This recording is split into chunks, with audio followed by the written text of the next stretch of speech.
সর্বশেষ সংবাদ সবার আগে জানতে আমাদের সঙ্গেই থাকুন। শুরুতেই জানিয়ে দেব প্রধান শিরোনাম।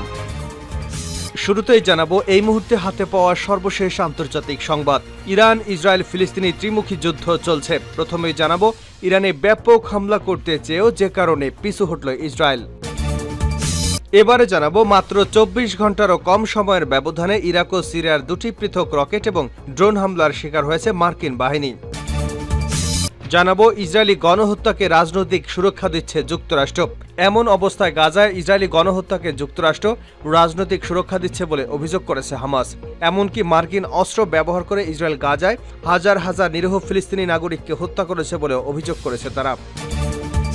এদিকে পূর্ব খান ইউনিসে আবারও তাণ্ডব চালালো ইসরায়েলি সেনারা। সোমবার দক্ষিণ গাজা উপত্যকার প্রধান এই শহরটিতে আবারও হামলা চালিয়েছে তারা। ফলে ধ্বংসস্তূপে পরিণত এই শহরটিতে ফিরে আসা ফিলিস্তিনিরা আবারও পালিয়ে যেতে বাধ্য হচ্ছে।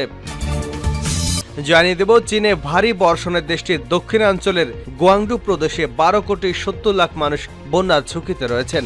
ইতিমধ্যে প্রদেশের প্রধান নদী জলপথ জলধারা পানিতে টইটম্বুর হয়ে গেছে। এবং সর্বশেষ জানাবো ইরান ইসরায়েল পাল্টাপাল্টে হামলার পর বিশ্বজুড়ে নতুন হিসাব নিকাশ চলছে। দুই দেশের শক্তি নিয়ে হচ্ছে চুলচেরা বিশ্লেষণ। চেষ্টা চলছে কারা কি অস্ত্র দিয়ে হামলা করছে, সেই অস্ত্রের শক্তি বা কেমন তা যাচাই করে দেখতে। সর্বশেষ 500 কেজি ক্ষেপণাস্ত্র দিয়ে ইরানে হামলা করেছিল ইসরায়েল। এতক্ষণ শিরোনাম শুনছিলেন, এবার বিস্তারিত। প্রিয় দর্শক, আপনি যদি এই চ্যানেলে নতুন হয়ে থাকেন, ভিডিওটি দেখতে দেখতে চ্যানেলটি সাবস্ক্রাইব করে আমাদের সঙ্গেই থাকুন। আর এই ভিডিও সম্পর্কে আপনি আপনার মূল্যবান মতামতটি কমেন্ট বক্সে জানিয়ে দিন। আর হ্যাঁ প্রিয় দর্শক, জানিয়ে দিন ভিডিওটি কোথা থেকে দেখছেন। ইরানে ব্যাপক হামলা করতে চেয়েও যে কারণে পিছু হটল ইসরায়েল। ইরান ইসরায়েল উত্তেজনা বিশ্বকে নতুন করে ভাবিয়ে তুলেছে। এমনকি ইউক্রেন রাশিয়ার যুদ্ধ বিশ্ব অর্থনীতিতে বড় প্রভাব ফেলেছে। এর উপর ইরান ইসরায়েল যুদ্ধে জড়ালে আরেকটি সংকটে পড়বে বিশ্ব। তাই ইসরায়েলের মিত্র পশ্চিমা রাষ্ট্রগুলো চায় না আরেকটি যুদ্ধ বিশ্ব দেখুক।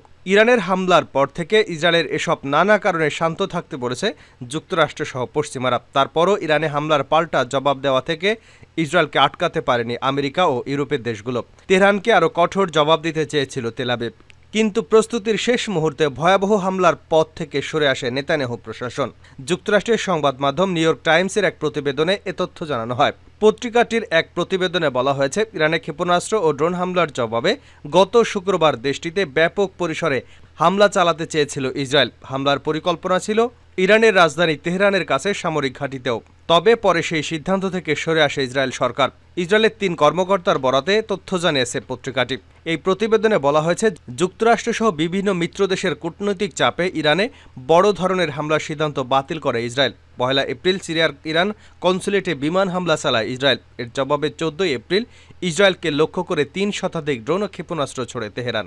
এই ক্ষেপণাস্ত্র ও ড্রোনের 99% ঠেকিয়ে দেওয়ার দাবি করেছে ইসরায়েলি বাহিনী। এর কয়েকদিন বাদেই শুক্রবার ভোররাতে ইরানের ইস্পাহান শহরে ক্ষেপণাস্ত্র হামলা চালায় ইসরায়েল। ইসরায়েলি কর্মকর্তাদের সূত্রে প্রতিবেদনে উল্লেখ করা হয়েছে, মধ্যপ্রাচ্যে বড় পরিসরে যুদ্ধে ছড়িয়ে পড়ুক তা চায়নি ইসরায়েলের পশ্চিমা মিত্ররা। নিউ ইয়র্ক টাইমসের প্রতিবেদনে বলা হয়েছে, ইসরায়েল ওই হামলা চালালে তেহরানের পক্ষে তা প্রতিহত করা কঠিন ছিল। ফলে দেশটির পক্ষ থেকে শক্তিশালী পাল্টা হামলা চালানো ঝুঁকি মারত।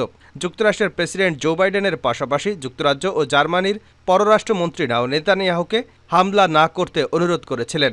এর জেরেই নিজের পরিকল্পনা বাতিল করেন নেতানিয়াহু। ইসরায়েল ও পশ্চিমা কর্মকর্তারা নিউ ইয়র্ক টাইমসকে জানিয়েছে, ইসরায়েল প্রাথমিকভাবে 15 এপ্রিল ইরানে হামলা চালাতে চেয়েছিল। এর জেরে লেবাননের সশস্ত্র গোষ্ঠী হিজবুল্লাহ উত্তর ইসরায়েলে উল্লেখযোগ্য পরিমাণ হামলা বাড়াতে পারে, এমন শঙ্কায় পরে ওই সিদ্ধান্ত বাতিল করা হয়। ইরান ও সিরিয়ায় মার্কিন বাহিনীর উপর ড্রোন ও রকেট হামলা। 24 ঘন্টারও কম সময়ের ব্যবধানে ইরাক ও সিরিয়ায় দুটি পৃথক রকেট ও ড্রোন হামলার শিকার হয়েছে মার্কিন বাহিনী। সোমবার ইরাকি নিরাপত্তা সূত্র এবং মার্কিন কর্মকর্তারা এ তথ্য জানিয়েছেন। ব্রিটিশ বার্তা সংস্থা রয়টার্স এ খবর জানিয়েছে। এক মার্কিন কর্মকর্তা বলেছেন, পশ্চিম ইরাকের প্রদেশ আনবারে আইন আল আসাদ বিমান ঘাঁটিতে মার্কিন সেনাদের উপর অন্তত একটি ড্রোন হামলা চালানো হয়েছিল। মার্কিন ও ইরানি কর্মকর্তাদের মতে, এর আগে রবিবার উত্তর ইরাক থেকে উত্তর পূর্ব সিরিয়ায় রুমারিলের একটি ঘাঁটিতে মার্কিন বাহিনীকে লক্ষ্য করে 5টি রকেট ছোড়া হয়। তবে এসব ড্রোন হামলায় হতাহত বা উল্লেখযোগ্য ক্ষয়ক্ষতির কোনো খবর পাওয়া যায়নি বলে জানিয়েছে রয়টার্স। অক্টোবরের মাঝামাঝি সময় থেকে মার্কিন বাহিনীর উপর প্রায় প্রতিদিনই রকেট এবং ড্রোন হামলা হওয়া শুরু হয়েছিল। এসব হামলা পরিচালনা করত ইরান সমর্থিত শিয়া মুসলিম সশস্ত্র গোষ্ঠী। ইরাকি গোষ্ঠীটি ইসলামিক রেজিস্ট্যান্স নামে পরিচিত। ইসরায়েলি গণহত্যাকে রাজনৈতিক সুরক্ষা দিচ্ছে যুক্তরাষ্ট্র, হামাস। এমন অবস্থায় গাজায় ইসরায়েলি গণহত্যাকে যুক্তরাষ্ট্র রাজনৈতিক সুরক্ষা দিচ্ছে বলে অভিযোগ করেছে হামাস। এমনকি মার্কিন অস্ত্র ব্যবহার করে ইসরায়েল গাজায় হাজার হাজার ফিলিস্তিনিকে হত্যা করছে বলেও অভিযোগ করেছেন।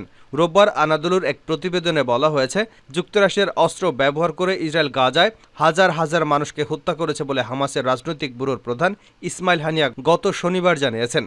তিনি বলেছেন, জাতিসংঘ নিরাপত্তা পরিষদে ফিলিস্তিনি রাষ্ট্র প্রতিষ্ঠার বিরুদ্ধে ওয়াশিংটনের ভেটো কার্যকরভাবে তেল আবিবের কর্মকাণ্ডে রাজনৈতিক সুরক্ষা প্রদান করেছে। আনাদোলুর সাক্ষাৎকারে ইসমাইল হানিয়া আরও বলেছেন, যুক্তরাষ্ট্রের অবস্থান প্রতারণামূলক। যদিও দেশটি বলে তারা বেসামরিক লোকদের ক্ষতিগ্রস্ত করতে চায় না, তবে এটি তাদের একটা কৌশল। গাজায় নিহত সব বেসামরিক নাগরিক, হাজার হাজার শহীদ, মার্কিন অস্ত্র, মার্কিন রকেট, মার্কিন রাজনৈতিক সুরক্ষায় নিহত হয়েছে। পূর্ব খান ইউনুসে আবারও তাণ্ডব চালালো ইসরায়েল। পূর্ব খান ইউনুসে আবারও তাণ্ডব চালালো ইসরায়েলি সেনারা।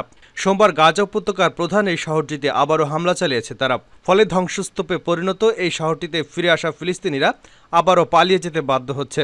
ব্রিটিশ বার্তা সংস্থা রয়টার্সে খবর জানিয়েছে, খান ইউনিসের অন্য আরেকটি স্থানে শহরটির প্রধান হাসপাতাল ছিল, যেটি এখন পরিত্যক্ত। ফিলিস্তিনি কর্তৃপক্ষ বলছে, সেখানকার একটি গণকবর থেকে আরও অনেক মৃতদেহ উদ্ধার করা হয়েছে। এই হাসপাতালের আরও দক্ষিণে রাফা শহরে সদ্য বিমান হামলার খবর পেয়েছে রয়টার্স। সেখানে উপত্যকাটির 23 লাখ বাসিন্দাদের অর্ধেকেরও বেশি আশ্রয় নিয়েছেন। গাজা উপত্যকায় টানা 7 মাস ধরে চলছে ইসরায়েল হামাস সংঘাত। যুদ্ধ চলাকালীন সবচেয়ে তীব্র লড়াইয়ের পর একটি চুক্তির আওতায় চলতি মাসে দক্ষিণ গাজা উপত্যকা থেকে বেশিরভাগ সেনাকে সরিয়ে নেয় ইসরায়েল। তখন গাজার বাসিন্দারা উপত্যকাটির দ্বিতীয় বৃহত্তম খান ইউনুস শহরে ফিরতে শুরু করেছিল। সেখানকার ধ্বংসস্তূপে পরিণত হওয়া বাড়িগুলোকে খুঁজে বের করে তারা। তবে ভাঙা কুঠিরেও আশ্রয় নেওয়া হলো না তাদের। ইতিমধ্যে সেখান থেকে আবারও হামলা চালালো ইসরায়েল। প্রাণভয়ে সেখান থেকে ফিরে এসেছিল আশ্রয়ের খোঁজে, সেখানেই আবার পালালেন অনেকেই। খান ইউনুসের পশ্চিমাঞ্চলের একটি বিদ্যালয়ে আশ্রয় নিয়েছেন 42 বছর বয়সী আহমেদ জেজিক। তিনি রয়টার্সকে বলেন, আজ সকালে অনেক পরিবার ফিরে এসেছে। তারা গত 2 সপ্তাহ আগে নিজ বাড়িতে ফিরে যাওয়ার জন্য এখান থেকে চলে গিয়েছিল।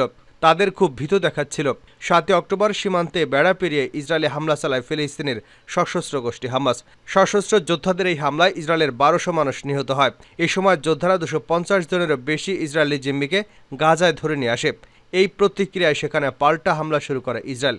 গাজায় স্বাস্থ্য কর্তৃপক্ষের মতে, ইসরায়েলের শুরু করা এই হামলায় গাজায় এখন পর্যন্ত 34,000-এরও বেশি মানুষ নিহত হয়েছেন। আশঙ্কা করা হচ্ছে আরও হাজার হাজার মানুষের মরদেহ ধ্বংসস্তূপের নিচে হারিয়ে গেছে। 500 কেজির ক্ষেপণাস্ত্র দিয়ে ইরানে হামলা করেছিল ইসরায়েল। ইসরায়েল পাল্টাপাল্টি হামলার পর বিশ্বজুড়ে নতুন হিসাব নিকাশ চলছে। দুই দেশের শক্তি নিয়ে চলছে বিশ্লেষণ। চেষ্টা চলছে কারা কী অস্ত্র ব্যবহার করে হামলা করেছে এবং সেই অস্ত্রের শক্তি বা কেমন। এবার জানা গেল ইসরায়েলের ভয়ঙ্কর এক ক্ষেপণাস্ত্রের নাম, যেটি ইরানে হামলায় ব্যবহার করা হয়েছে। দ্য টাইমস অফ ইসরায়েলের প্রতিবেদনে বলা হয়, ইরানে হামলায় ইসরায়েলের অত্যাধুনিক র্যাম্পেজ ক্ষেপণাস্ত্র ব্যবহার করা হয়েছে। এটি শত্রু ঘাঁটিতে তাণ্ডব চালাতে সক্ষম।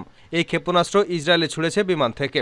ইরানের কাছাকাছি একটি দেশ থেকে যুদ্ধবিমান থেকে ক্ষেপণাস্ত্রটি ছোড়া হয়েছে। আকাশ থেকে ভূমিতে নিক্ষেপযোগ্য ক্ষেপণাস্ত্রটির ওজন প্রায় 500 কেজি। এটি খুব সহজে আকাশে প্রতিরক্ষা ব্যবস্থাকে ফাঁকি দিতে সক্ষম।